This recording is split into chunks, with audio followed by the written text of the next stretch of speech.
Hey everyone, before I get started, I just want to remind you that if you like my content, hit that like button, subscribe to my channel, and then join the Militia Man and Crew Patreon community by clicking the link in the caption.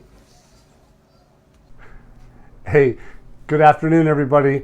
Happy New Year. It's been a wonderful week. It's been a wonderful year actually. And now we're going to go into a new one. And I find that it's exciting for everybody because there's been a lot of things that have happening in the short term. And one of those things is that we all know that TAFE Sammy, which is the finance ministry, I said that she was going to work all the way through to the end of the year, Fridays and Saturdays. We saw that the Labor Department was doing Fridays through Saturdays. And so I'm going to back up a little bit, but Al Raffidain Bank said the resumption of work on Friday and Saturday was to complete the disbursement of salaries.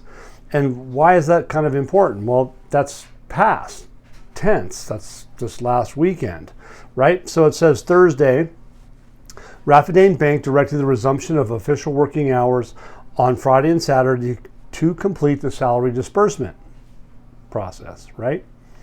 And it goes on to say that it was based off the directives of the Ministry of Finance. The Director General of the Raffidain Bank, Ali Karim Hussein, instructed the resumption of official working hours on Friday and Saturday for the branches that have nationalization and are covered by the payment of salaries of state employees, okay, in order to complete the process of dispersing salaries. Well, okay, great. So that's past tense. So that was last Friday and Saturday. Here's an article that says it's urgent. Source reveals that the date of distribution of the retiree salaries was going to be when. It says an informed source revealed the date of dispersing retiree salaries for the month of January 2024. It says a source says that the distribution of retiree salaries will be next Tuesday evening on the first month of the year, second day of 2024. So January 2nd, today's the 1st. That's what they said. It says the coincidence of January 1, which is Monday, as an official holiday for New Year's Day. Well, of course, right? All right, so anyway, that's what they said on the start. And then here we have one that says Wednesday, disbursement of pensioners' salaries. It goes on and says an official source said it was likely that the payment of salaries for retired employees would be launched next Wednesday. So they went from what? The evening of Tuesday? Yeah, it says next Tuesday evening, 1/2/2024, right? And then now it says they're going to change that. An official source said it was likely that the payment of salaries for the retired employees would be launched next Wednesday. Okay, as a result of the closure of all banks tomorrow. Okay, tomorrow's Tuesday. So it says Tuesday, due to the annual inventory, in addition to completing the strengthening of financing allocated to retirees. So they said they were going to open the ISX stock exchange, interlink with the OTC Tuesday. We haven't seen anything different from that. That's tomorrow. But yet here they said they were going to pay the salaries on the evening of tomorrow. But yet now they say, no, we're going to do that due to inventory, and we're going to do it on Wednesday. You kind of go, wow, okay, so what happened? Was there a delay? Why was there something going on? Well, I'm going to get to that because if you guys recall, we've had information that suggested that there was some control, and we have some probably reports that are probably go back a year or more. But the bottom line is that the United States Treasury, the U.S. Federal Reserve Bank, the Bank of International Settlements, the World Trade Organization, the EU, many different entities have been working with Iraq to get her to go to an international standard, right? So, but anyway, aside from that, but we'll get back to it.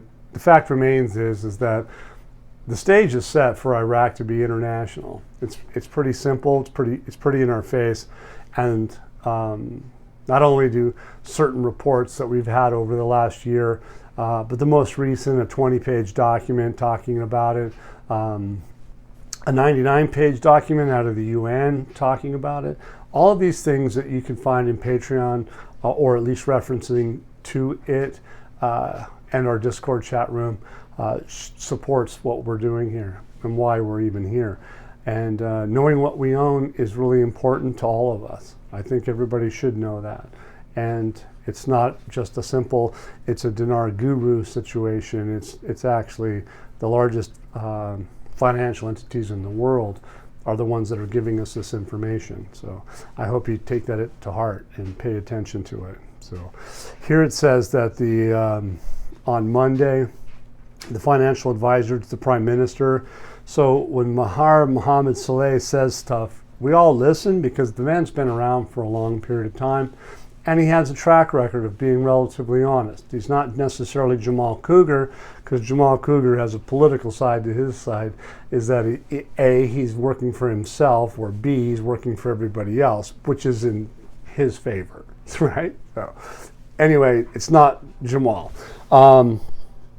They go on to say that they set the basic exchange constants in the 2024 budget, stressing that the private sector's financial savings will contribute to supporting development projects that create employment and generate income. Okay, so he's going on and says that the federal general budget, which was legislated under a law number 13 of 2023. Yeah, so when they legislated under the law, law number 13, 2023 for 3 years, so they're talking about the tripartite budget. And we all know that this has all been a key focus for all of us, is that did they spend any money out of that 2023 budget? Did they spend it at 1310 to do projects? Did they spend the 1310 at and for the salaries? If they did, why didn't they tell us so back in June? Why didn't they tell us in July, August, September, October, November, December? They never did. Something's different. You be the judge, but I can tell you this, I'm not buying it. 1310 doesn't go anywhere. It doesn't go anywhere when it comes to reconstruction projects. The operational side is X. The investment side is many X's when it comes to digital, or not digital, but triple zeros. You think about it for a minute. What is a dinar in respect to a dollar? It's what, 0.0007 and some digits, right? That's not going to be the case. I mean, think about how expensive that was, how many trillions of dinar it would be to rebuild a country. It doesn't make any sense whatsoever. But what it does here says is that what we're trying to, my focus is going to be on, is that we're not just talking about oil revenues. Last year we talked about it. If you guys remember, we had a conversation, I believe it was with AG1 at the time that he was with us as a guest. We talked about specific things, and some of those things were about the United States Federal Reserve, the United States Treasury, etc. And what they did obviously was to gear for Iraq having projections and or actually doing it is going from oil-based, or they call it rentier, to a non-oil. So we have the ice cutter system, we have the agriculture, we have the liquid natural gas, we have all these different components that are going to come through what? All their borders from import and export. The ice cutter system is a global institution. Maybe it's not necessarily an institution, but it is a system that really is derived and been around for decades.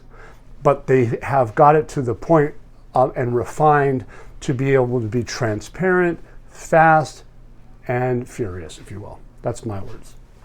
So what we're going to see here is that they're going to be maximizing their non-oil resources.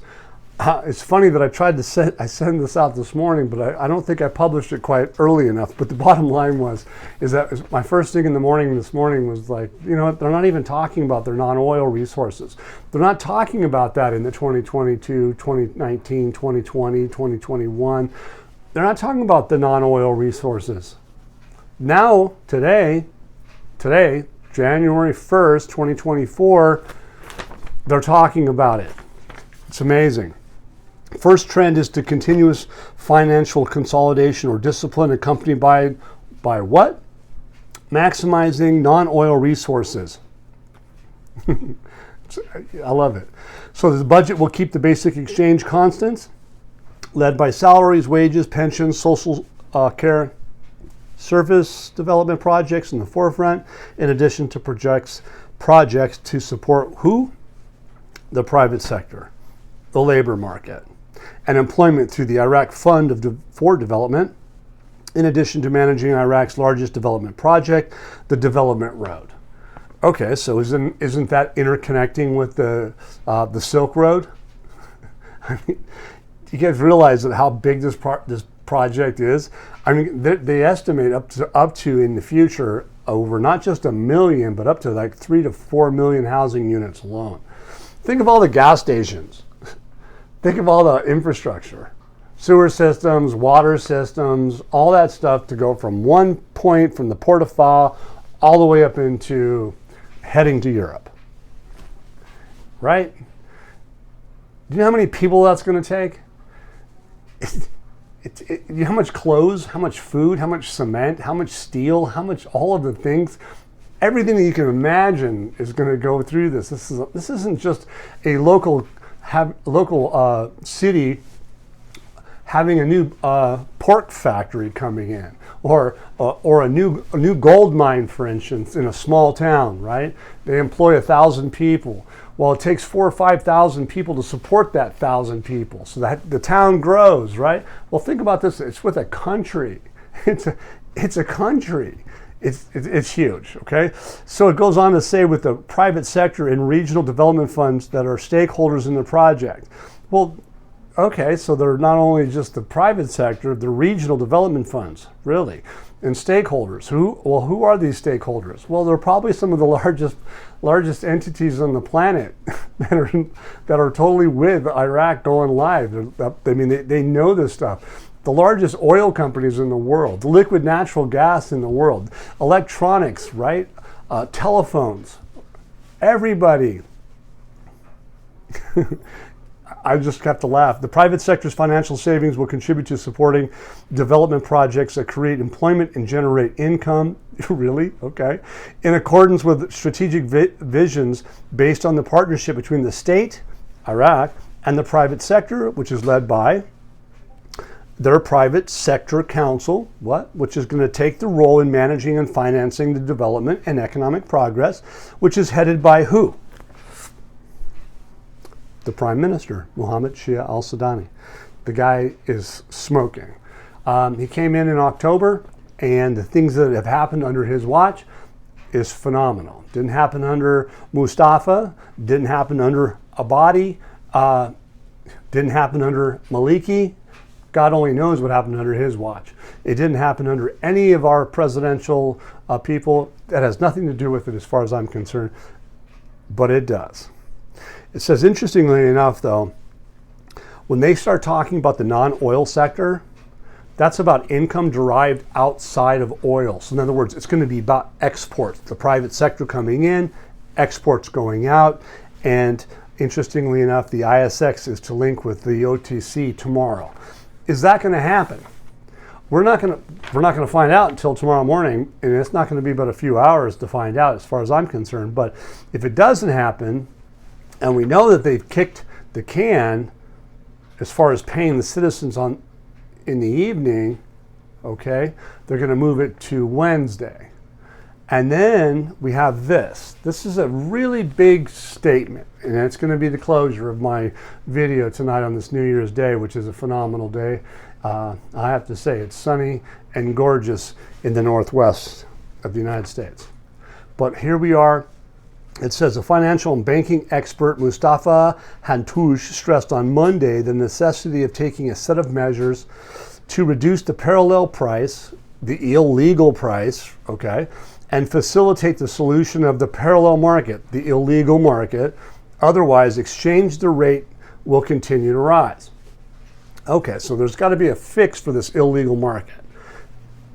That's what it is, illegal market. They need to contain it. They've been talking about it. I think we all can agree that there's got to be a big change, that if, like al-Sudani has stated, the dinar is stronger than the dollar, right? if he's right, as a retroactive situation, you'll see, we hope we will see that he means what he said, and that will be exposed. And that means if it's exposed, we're going to see what they spent from the 2023 budget shortly, right? Because they're telling us that they've kind of moved the can from Tuesday to pay the citizens their salaries. Now they're going to say they're going to disperse them, as opposed to allocation or any other words that they use. They're going to disperse them on Wednesday. But so here's the kicker. It says, this guy says, Hantush himself, he says the exchange rate is a complex equation that needs to dismantle the parallel market. So let's dissect that for just a second. The exchange rate is a complex equation that needs to dismantle the parallel market. So in other words, okay, it is complex. The whole circumstance, the exchange rate, key focus, exchange rate, needs to dismantle the parallel market. In other words, kill the parallel market. Isn't that what al-Sudani basically said? He said, we're gonna do something. We're gonna actually be careful with your dinar, because your dinar is gonna be better than the dollar. Retroactive. Okay, that's part of it. Next part of the sentence, it says, there's talk about the existence of the platform. Okay, what platform? Well, granted, credit where due. We had conversations with our friend, and in the past, still is open to come in anytime you ever wanted, is AG1 talked about the United States Treasury. Well, in this case, they don't say the U.S. Treasury, they use it a little different, but it says it talks about the existence of the platform. I believe that to be the Forex, because the United States has a little bit of control. And how do I know that? It's in writing. Okay? It says it has not received the approval of the United States Federal Reserve. And this is the issue is directly related to the decline in the exchange rate. The decline in the exchange rate. It says the issue is directly related to the decline in the exchange rate. And we're not talking about the dinar. We're talking about the dollar. These guys are talking about they haven't received approval from the U.S. Federal Reserve yet to go live. That's my view. You guys tell me different. You know, if you have some reports, bring them in. I like to see them. So put it in print. If you got something from elsewhere that disputes what this is saying, but basically it's saying is that the exchange rate is a complex equation that needs to dismantle the parallel market. There is talk about the existence of the platform, but it has not received the approval of the U.S. Federal Reserve. And this issue is directly related to the decline in the exchange rate. Goes on to say, stressing the importance of solving the orphans. I'm not sure what they mean by that. I think it's obviously, I believe that it's a translation issue, but if you inserted problems, it would be solving the problems, wouldn't it? Orphans, unfortunately, sadly, in all countries, are problems that we need to solve. So it says here that there are many travelers to Iran and Syria, and they do not take millions of currency. As for travelers to non-sanctioned countries, they face long queues for reservations through the central bank. And I highlighted that piece because the bottom line is that travelers are not being able to take millions. Something's changing. Because if you wanted $1,000 to travel, you would need $1 million or more, right? They're not taking millions. That's what they say in this whole thing. So basically, what we're seeing is this weekend, well, now it's Monday, but it's the 1st, and we're going into a new year. And this new year is telling us that the banks are closed on the 2nd. And they said they were going to start the ISX on the 2nd. They told us that we're going to pay the citizens in the evening on the 2nd. Now they're telling us that we're going to have disbursement on Wednesday. Okay, so that's where they are. This is what they tell us. This isn't any guru stuff. It's just basically you and I having a wonderful conversation on New Year's Day. And I hope everybody's really happy and and stoked because all we can do is watch how the world does this, because it is a complex process. I started off in the beginning, it isn't just about Iraq. It's not just about the United States. It's not just about Europe. It's not just about China. It's not about all of that. It's about collectively everything. The Development Road Project, for instance, the Port of Foul, the Ice-Cutta system, the UN systems, the e-government systems. All of the things that we've been talking to you about are probably in your face at the moment going, wow, we've been watching this. We've been seeing this. Have we ever been here before? No, I don't think so. So anyway, I love you guys. Happy New Year. Hit that like button if you care to. Please subscribe. And if you can, if you'd like to keep us helping into the future, we have the intel to provide for you. And we have PayPal, Zelle, and other sources. Thank you, guys. Once again, guys, don't forget to hit that like button if you like this content. Subscribe to the channel or join us at the Militia Man and Crew Patreon community for even more exclusive content. You can also donate to this channel by hitting the links in the banner to help keep this page up and running. Your generous support is greatly appreciated, as always. Much, much appreciated. Thank you so much and have a great day.